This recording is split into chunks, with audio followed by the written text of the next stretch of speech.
31. Justin Dowswell never imagined living in a shared room in his childhood home. He had a full-time, well-paying job in Sydney, but an unprecedented housing crisis forced him to move back in with his parents. The Australian dream of owning a house on a modest block of land has been idealized for generations. For current generations, the dreams proffered to their parents and grandparents are out of reach. Almost everything that could go wrong with housing in Australia has gone wrong, says Michael Fotheringham. Buying a house is astronomically expensive, triple what it was 25 years ago.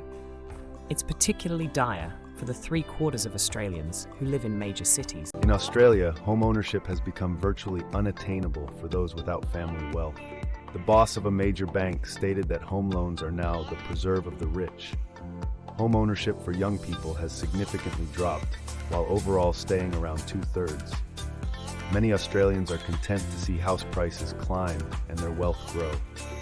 Millions of people are trapped in the rental market, seeking a watered-down version of the Australian dream as tenants. Vacancies in the rental market are at unprecedented prolonged lows, leading to skyrocketing rents. Stories of massive rent increases and desperate people queuing to inspect properties with defects are flooding Australian news. Social or subsidized housing is not an option for most Australians, with wait lists being years long. Natural disasters and climate effects are wiping out housing stock in Australia, making parts of the continent unlivable. Lassa fever took hold in an Australian city while the country grapples with climate issues.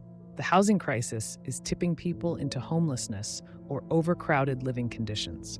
Charities are handing out tents due to high demand for housing support. A Tasmanian woman and her kids spent over 6 months crammed into her mother's spare room. Melbourne woman's rental prospects were bleak, leading her mother to buy an apartment for her. National Housing Minister Julie Collins acknowledges challenges in significant housing reforms. The government has created or expanded schemes to help prospective buyers with strict requirements and limited places. Promised to build thousands of new social and affordable houses to address the waiting list.